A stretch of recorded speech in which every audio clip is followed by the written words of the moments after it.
Welcome to CMD news. నా పేరు కామాక్షి. ముందుగా నేటి వార్తా విశేషాలు. సిద్దిపేట జిల్లా హుస్నాబాద్ నియోజకవర్గంలో ధాన్యం కొనుగోళ్ల అంశంపై బీఆర్ఎస్ నాయకులు చేస్తున్న ఆరోపణలు పూర్తిగా అవాస్తవమని Husnabad market committee chairman Kandi Tirupati Reddy అన్నారు. హుస్నాబాద్ మార్కెట్ యార్డులో municipal single window market committee పాలకవర్గ సభ్యులతో కలిసి నిర్వహించిన విలేకరుల సమావేశంలో ఆయన మాట్లాడారు.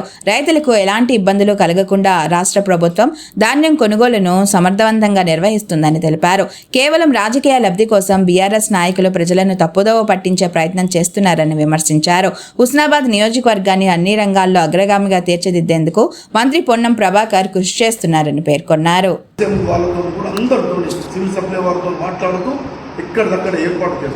వారానికి 2 సార్లు 3 సార్లు ఇక్కడికి వస్తూ లోతట్టు ప్రాంతాల్లో ధాన్యం పోయకుండా చూసుకోండి అని చెప్తూ ప్రతి వారు కూడా రైతులకు వారికి కూడా సూచనలు చేస్తూ సలహాలు చెప్తూ మరి మనం ధాన్యాన్ని ఈ విధంగా మనం అమ్ముకోవాలని ఈ విధంగా అనునిత్యం మా మంత్రివర్యులు నిత్యం ఈ బండ్ల కొనుగోలుతోనే మాకు ఇక్కడున్న వాలంటీర్స్ మా డైరెక్టర్లకు ఇక్కడున్న చైర్మన్ గారికి అందరూ కూడా మెసేజ్ల ద్వారా చెప్పి మీరు రైతులకు సహకరించండి, రైతుల ధాన్యాన్ని వెంటనే కొనుగోలు చేసే ప్రయత్నం చేయండి అని అందరూ కూడా చెప్పడం జరుగుతున్నారు. మరియు మొక్కలు కూడా మీకు తెలుసు, గత 10-15 సంవత్సరాలలో ఈ మార్కెట్కి ఇన్ని మొక్కలు రాలేదు.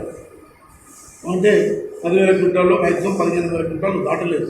ఇప్పటికీ ఆల్రెడీ 30-40 క్వింటాలు 40,000 క్వింటాలు మొక్కల కొనుగోలు జరిగింది. ఎక్కడంటే వివిధ సిద్దిపేట జిల్లాలో ఉన్న మొక్కలన్నీ దాదాపుగా ఇక్కడికే వస్తున్నాయి. అయినా కూడా ఏ రైతులను ఇబ్బంది పెట్టకుండా వారు వచ్చిన ధాన్యాన్ని ఇక్కడ నిల్వ ఉంచుకునే విధంగా తయారు చేస్తూ వాటిని కొనుగోలు చేసే విధంగా మేము ప్రయత్నాలు వెంటనే చేస్తున్నాం. ఓ పక్క సెంట్రల్ గవర్నమెంట్ సహకరించకుండా ఇక్కడ మంత్రివర్యులు మరి సాయం ఇక్కడ ఉన్న వ్యవసాయ శాఖ మంత్రివర్యులు కూడా దృష్టి హుస్నాబాద్ మీద పెట్టి ముఖ్యమంత్రి గారు కూడా ఇక్కడ దృష్టి పెట్టి అందరూ కూడా మంత్రివర్యులు పొన్నం ప్రభాకర్ అన్న అనునిత్యం ఇక్కడ రోజు అందరు అధికారులతో మాట్లాడి ఆర్డీఓ గారితో ఎంఆర్ఓ గారితో మాట్లాడుతూ ఇక్కడ అందరికీ తగు ఏర్పాటు చేయడం జరిగింది. అలాంటి మా నాయకుడిపై మంత్రివర్యులు పొన్నం ప్రభాకర్పై మాట్లాడడం అంటే మీరు నిజంగా కళ్ళున్న కబోదులుగానే మేము అనాల్సి వస్తున్నారు. ఎందుకంటే మీరు చూస్తున్నారు, నిత్యం ఆలోచన చేస్తున్నారు, మార్కెట్లో కూడా వస్తున్నారు. ఈ సమస్యను ఎట్లా మనం గట్టెక్కియాలని మీరు ఆలోచన చేయడానికి ఆ సమస్యను మేము రైతులతో మేము మమేకమై వాటిని ఏ ఇబ్బంది లేకుండా మేము విధంగా ప్రయత్నం చేస్తున్నాం. ఇప్పటి వరకే 50,000 బట్లు కొనుగోలు జరిగిపోయినాయి క్వింటాలు. మళ్ళీ రైస్ మిల్లర్లు కొంచెం వ్యాపారస్తులు ఇబ్బంది పెడుతుంటే కూడా రైతు ఎక్కడ ఇబ్బంది పడొద్దని ఇక్కడ రెండు వేర్ హౌజులు 2,500 మెట్రిక్ టన్నులకు సంబంధించిన ఒక వేర్ హౌజు పూర్తి స్థాయిలో నిండడానికి వచ్చింది. ఇంకొక 2,500 మెట్రిక్ టన్నుల వేర్ హౌజ్ కూడా దాని ఉన్న వార్దానంతా ఖాళీ చేసి దాంట్లో కూడా నిర్వహించుకోవడానికి రెడీ పెట్టినాం. ఇంకొక 1000 మెట్రిక్ టన్నుల దానికోసం కూడా మేము ఏర్పాట్లు చేస్తున్నాం. రైతు అక్కడ రైస్ మిల్లర్ని వ్యాపారస్తులే కొనకుండా ప్రభుత్వమే తీసుకుని దగ్గర పెట్టుకొని రైతులకు ఏ ఇబ్బంది పడకుండా ఇక్కడ ఈ గోదాములు ఈ వేరే రోజులలో పెట్టుకున్న ధాన్యాన్ని కూడా వెనుబెట్టనే మనకి డబ్బులు పడుతున్నాయి. మీరు అడగండి, మీ పాలనలో ఒక్కొక్క ట్రాక్టర్కు 10 బస్తాలు 5 బస్తాలు మీరే సాక్ష్యం, మీ అంతరాత్మ మీకు సాక్ష్యం. కానీ ఇక్కడ ఏమైనా అలా జరుగుతున్నదా? వీలైనంత వరకు మేము పోతున్నాం. ఇక్కడ ఫ్యాక్టరీ నుండి CEO గారు పోతున్నారు. చాలా మంది పోయి ఆల్రెడీ రైస్ మిల్లర్తో మాట్లాడి మెప్పించి వారు ధాన్యాన్ని తీసుకునే ప్రయత్నం చేస్తున్నారు.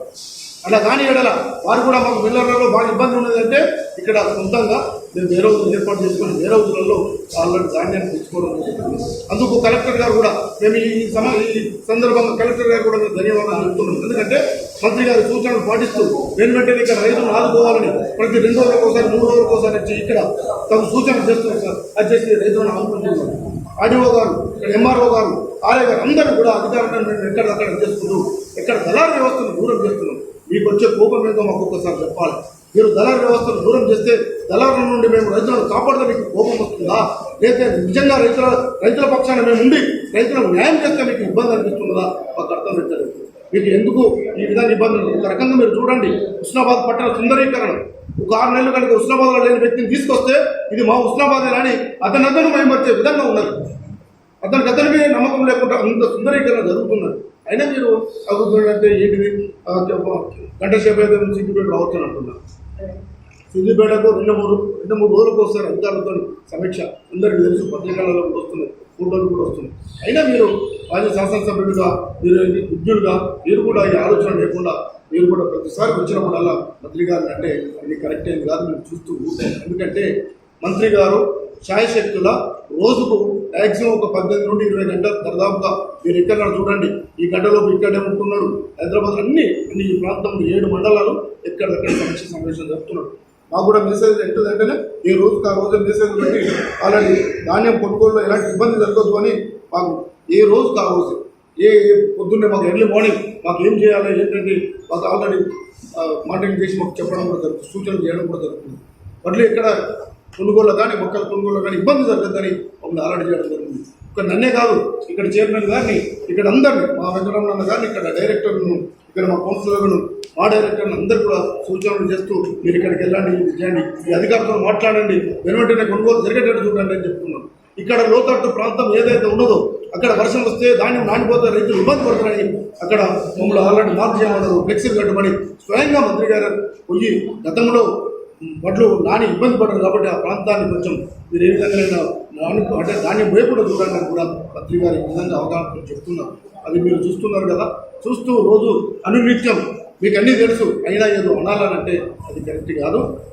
మంచిని మంచి అని చెప్తేనే మంచోడు అవుతారు, మంచిని చెడుగా చూపించిన వాళ్ళంతా చరిత్రలో అది కరెక్ట్ కాదు. అందుకనే దయచేసి మీకు ఏమంటున్నామంటే మీరు ఈ ప్రాంతం అభివృద్ధి జరుగుతున్నది, మంత్రివర్యులు చాలా అభివృద్ధిలో పక్కన యూనివర్సిటీ వస్తున్నది, మనకు శాతవాహన యూనివర్సిటీ వస్తున్నది, ఇంకో పక్క 250 పడకల ఆసుపత్రి అయిపోయింది, మనకు ఉష్ణబాద్ అంతా మనకు సీసీ రోడ్ల నిర్మాణం జరిగిపోయింది, ఎల్లమ్మచెరుకు సుందరీకరణ అయిపోయింది. ఈ పక్కన చూసుకుంటే మనం ఇక్కడ ఉన్న వాళ్ళందరం దైవభక్తులతో నిండి ఉన్నాం కాబట్టి అక్కడ ఎల్లమ్మ తల్లి జాతరగా సంబరంగా ఉంటున్నది. అలాగే ఈ ఒక్క ప్రాంతమే కాకుండా అక్కడ కొత్తగూడ వీరభద్ర స్వామి అయితేంది, సుందరగిరి వెంకటేశ్వర స్వామి అయితేంది, అక్కడ పాంబండ ఆంజనేయ స్వామి అయితేంది, ఎక్కడనన్నా దేనికి దానికి ఒకటి చేస్తే ఇంకొకటి మర్చిపోయే తత్వం కాకుండా మంత్రివర్యులు అన్ని రంగాలు ఒకే దశ. ఇక్కడ విద్యార్థులు చదువుకోవాలి, విద్యార్థులకు విద్యను అభ్యసించాలి, మరియు ఎవరైనా దీర్ఘకాలిక రోగులు ఉన్నా లేకపోతే ఏమైనా అనారోగ్యంతో ఉన్న వాళ్ళు కూడా హాస్పిటల్లో వారికి సరైన మేలైన వైద్యం అందాలి. ఆ విధంగా మళ్ళీ కార్మికులకు మరి వారికి కూడా వేతనం మరి పని దినాలు ఉండాలి. ఆ విధంగా పనులు కూడా సమకూర్చుకోవాలని ఓ పక్కన, ఇంకో పక్క విద్యావంతులు ఉద్యోగస్తుల కోసం కూడా వారు కూడా ఇక్కడ ఏర్పాటు చేసి వారికి కూడా ఉద్యోగ మేళాలు ఏర్పాటు చేసి వారు కూడా శిక్షణ ఇచ్చే విధంగా ఈ మంత్రివర్గం కొనసాగి చేస్తున్నారు. కాబట్టి మీరు ఇప్పటికైనా మీరు మేము మనం అందరం ఇదంతా మన ప్రాంతం, మన ప్రాంతం అభివృద్ధి అవుతుందంటే మీరు మేమందరం కలిసి సంతోషంగా సంఘీభావం తెలిసి మంత్రివర్గంలో ధన్యవాదాలు చెప్పాల్సిన సమయం. మీరు ఎందుకు ఈ విధంగా మాట్లాడుతున్నారో నాకు కూడా అర్థమవుతుంది, కానీ మేము ఈ మీడియా ద్వారా, ఈ పాత్రికేయ మిత్రుల ద్వారా మీకు తెలియపరుస్తున్నాం. దయచేసి అభివృద్ధిని అడ్డుకోకండి, అభివృద్ధిలో భాగస్వామి కండి. మీరు మేము మనమందరం హుస్నాబాద్ ప్రాంత వాసులుగా మనం ఇంత మేలు చేస్తున్న మంత్రివర్గంలో అనునిత్యం మనం ఇంకా ఆయనతో అన్ని రకాలుగా అభివృద్ధి చేసే విధంగా చేసుకుందామని మీ ద్వారా మేము తెలియపరచుకోవడం. ముఖ్య గమనిక, మా హాస్పిటల్ నందు డాక్టర్ ఎన్టీఆర్ వైద్య సేవ అందించబడెను. పేదలందరికీ ఆధునిక వైద్యం చేయబడెను. Malinidevi multi speciality hospital, Christian Peta, 5వ line, Kavali. Doctor Guttipati Malinidevi MBBS, MS, OBGY, కాన్పులు మరియు గర్భకోశ వ్యాధి నిపుణులు. మాలినీదేవి మల్టీ స్పెషాలిటీ హాస్పిటల్ నందు అందించు వైద్య సేవలు: సాధారణ కాన్పులు, సిజేరియన్లు, లాప్రోస్కోపిక్ ద్వారా గర్భసంచికి సంబంధించిన ఆపరేషన్లు, ట్యూబెక్టమీ, పిల్లలు లేకుండా operation, high risk pregnancy, ectopic pregnancy మరియు గర్భసంచి నీటి బుడగలు, గర్భసంచి జారిన ఆపరేషన్లు, రొమ్ముగడ్డలకు చికిత్స, నెలసరి ఇబ్బందులకు చికిత్స, మెనోపాజ్ సమస్యలకు చికిత్స చేయబడును. స్త్రీలకు సంబంధించిన అన్ని సమస్యలకు చికిత్స చేయబడును. Doctor Battina Narendra Babu MBBS, MS, general and laparoscopic surgeon. Laparoscopic ద్వారా అపెండిసెక్టమీ, 24 గంటల కడుపు నొప్పికి చికిత్స, హెర్నియా మరియు పిత్తాశయంలో రాళ్లు తీయబడెను. వరి బీజం, హెర్నియా, నరాలు ఉబ్బడం, హైడ్రోసెల్, థైరాయిడ్ ఆపరేషన్లు చేయబడెను. Malinidevi multi speciality hospital, Christian Peta, 5వ లైన్, కావలి. ఫోన్ నంబర్స్ 9398665676 మరియు 08626245167.